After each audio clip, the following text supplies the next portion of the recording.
ಉತ್ತರ ಕರ್ನಾಟಕದ ಧಾರ್ಮಿಕ ಮತ್ತು ಸಾಂಸ್ಕೃತಿಕ ಇತಿಹಾಸದಲ್ಲಿ ಉಣಕಲ್ನ ಚಂದ್ರಮೌಳೀಶ್ವರ ಚತುರ್ಲಿಂಗೇಶ್ವರ ದೇವಾಲಯವು ಅತ್ಯಂತ ಅಪರೂಪದ ಮತ್ತು ಮಹತ್ವದ ಸ್ಥಾನವನ್ನು ಹೊಂದಿದೆ. ಈ ದೇವಾಲಯವು ಹುಬ್ಬಳ್ಳಿ ನಗರದಿಂದ ಸುಮಾರು 4 ಕಿಲೋಮೀಟರ್ ದೂರದಲ್ಲಿದ್ದು, ಹುಬ್ಬಳ್ಳಿ ಧಾರವಾಡ ನಡುವಿನ ಹಳೆ ರಾಷ್ಟ್ರೀಯ ಹೆದ್ದಾರಿ ಸಂಖ್ಯೆ 4 ಸಮೀಪದಲ್ಲಿದೆ. ಉಣಕಲ್ ಕೆರೆಯ ಪಕ್ಕದಿಂದ ಒಳಗೆ ಹೋಗುವ ದಾರಿಯಲ್ಲಿ ಸುಮಾರು 1 ಕಿಲೋಮೀಟರ್ ಸಾಗಿದರೆ ಈ ಪುರಾತನ ದೇವಾಲಯವನ್ನು ತಲುಪಬಹುದು. ಸ್ವಲ್ಪ ಒಳನಾಡಿನಲ್ಲಿರುವುದರಿಂದ ದೇವಾಲಯವನ್ನು ಹುಡುಕಲು ಪ್ರಯತ್ನ ಬೇಕಾದರೂ ಅಲ್ಲಿಗೆ ತಲುಪಿದಾಗ ಕಾಣುವ ಶಿಲ್ಪ ಸೌಂದರ್ಯ ಮತ್ತು ಆಧ್ಯಾತ್ಮಿಕ ವಾತಾವರಣ ಎಲ್ಲ ಶ್ರಮವನ್ನೂ ಮರೆಸುತ್ತದೆ.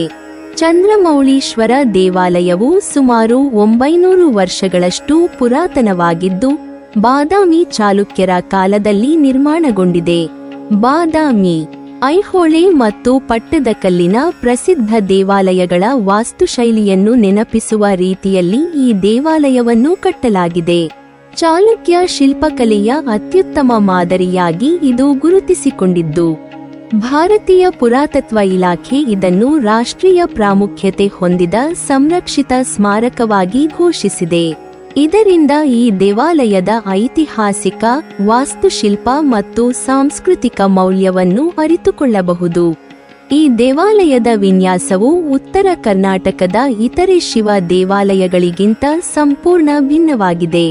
ದೇವಾಲಯಕ್ಕೆ 4 ದಿಕ್ಕುಗಳಲ್ಲಿ 4 ಮುಖ್ಯ ದ್ವಾರಗಳಿದ್ದು, ಒಟ್ಟು 12 ಬಾಗಿಲುಗಳಿರುವುದು ಇದರ ಅಪರೂಪದ ವೈಶಿಷ್ಟ್ಯವಾಗಿದೆ. ಪ್ರತಿಯೊಂದು ಬಾಗಿಲಿನ ಮೇಲೂ ಸೂಕ್ಷ್ಮವಾದ ಹಾಗೂ ಅಲಂಕಾರಿಕ ಕೆತ್ತನೆಗಳು ಕಂಡುಬರುತ್ತವೆ. ದೇವಾಲಯದ ಮುಖಮಂಟಪದ ಪ್ರವೇಶದ್ವಾರದಲ್ಲಿ ಸಂಗೀತಗಾರರ ಶಿಲ್ಪಗಳು, ಬಳ್ಳಿಯಾಕಾರದ ಅಲಂಕಾರಿಕ ಕೆತ್ತನೆಗಳು ಹಾಗೂ ಜಾಲಂಧರಗಳಂತಹ ಶಿಲ್ಪ ಸಂರಚನೆಗಳು ಚಾಲುಕ್ಯರ ಕಲಾ ಸೌಂದರ್ಯವನ್ನು ಸ್ಪಷ್ಟವಾಗಿ ಪ್ರತಿಬಿಂಬಿಸುತ್ತವೆ. ಇವು ದೇವಾಲಯದ ಒಳಹೊಕ್ಕಾಗಲೇ ನೋಡುಗರ ಗಮನವನ್ನು ಸೆಳೆಯುತ್ತವೆ. ದೇವಾಲಯದ ಹೊರಭಾಗದಲ್ಲಿ ಕಂಡುಬರುವ ಕುಸುರಿ ಕೆತ್ತನೆಗಳು ಇಡೀ ದೇವಾಲಯದ ರೂಪವನ್ನೇ ವಿಭಿನ್ನವಾಗಿಸಿವೆ. ಗೋಡೆಗಳ ಮೇಲೆ ಕಾಣುವ ಜ್ಯಾಮಿತೀಯ ವಿನ್ಯಾಸಗಳು, ದೇವತೆಗಳ ರೂಪಗಳು ಮತ್ತು ಪೌರಾಣಿಕ ಕಥೆಗಳ ಶಿಲ್ಪಗಳು ಶಿಲ್ಪಿಗಳ ಅಪಾರ ನೈಪುಣ್ಯಕ್ಕೆ ಸಾಕ್ಷಿಯಾಗಿವೆ.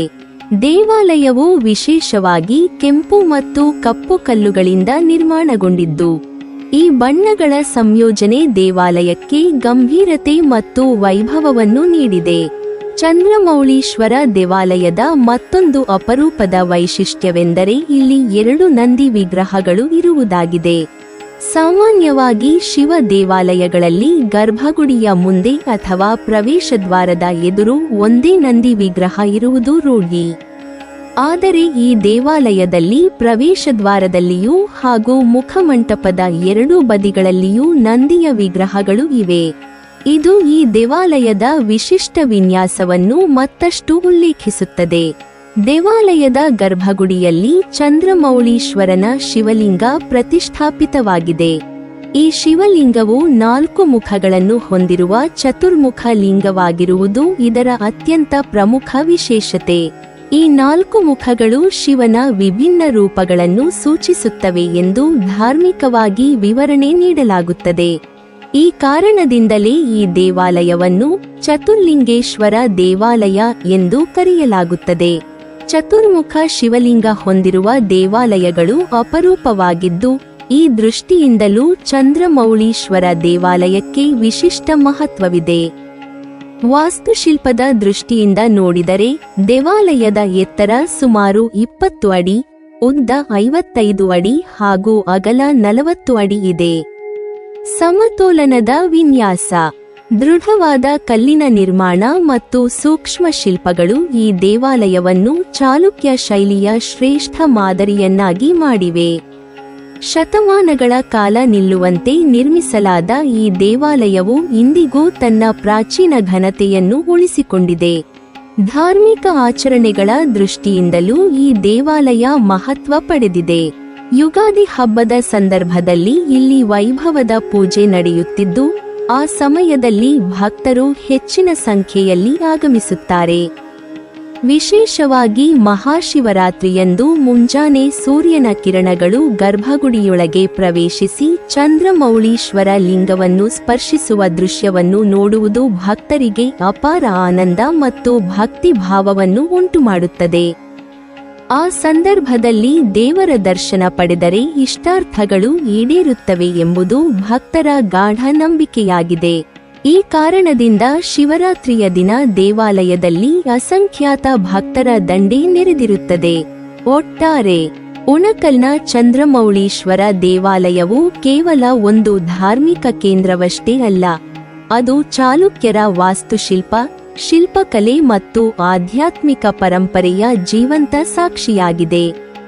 ಅಪರೂಪದ 4 ದ್ವಾರಗಳು, 12 ಬಾಗಿಲುಗಳು, 2 ನಂದಿ ವಿಗ್ರಹಗಳು ಮತ್ತು ಚತುರ್ಮುಖ ಶಿವಲಿಂಗ ಎಂಬ ವಿಶಿಷ್ಟ ಲಕ್ಷಣಗಳಿಂದ ಈ ದೇವಾಲಯವು ಉತ್ತರ ಕರ್ನಾಟಕದ ಅಮೂಲ್ಯ ಸಾಂಸ್ಕೃತಿಕ ಹೆರಿಟೇಜ್ ಆಗಿ ಇಂದಿಗೂ ಕಂಗೊಳಿಸುತ್ತಿದೆ. ನೀವಿನ್ನೂ ನಮ್ಮ ಚಾನೆಲ್ ಅನ್ನು ಸಬ್ಸ್ಕ್ರೈಬ್ ಮಾಡಿಲ್ವಾ? ಹಾಗಾದರೆ ಈ ಕೂಡಲೇ ನಮ್ಮ ಇತಿಹಾಸ ದರ್ಶನ ಚಾನೆಲ್ ಅನ್ನು ಸಬ್ಸ್ಕ್ರೈಬ್ ಮಾಡಿ ಮತ್ತು ಪಕ್ಕದಲ್ಲಿರುವ ಬೆಲ್ ಐಕಾನ್ ಅನ್ನು ಪ್ರೆಸ್ ಮಾಡಿದರೆ ನಮ್ಮ ಹೊಸ ವಿಡಿಯೋಗಳನ್ನು ನೋಡಬಹುದು.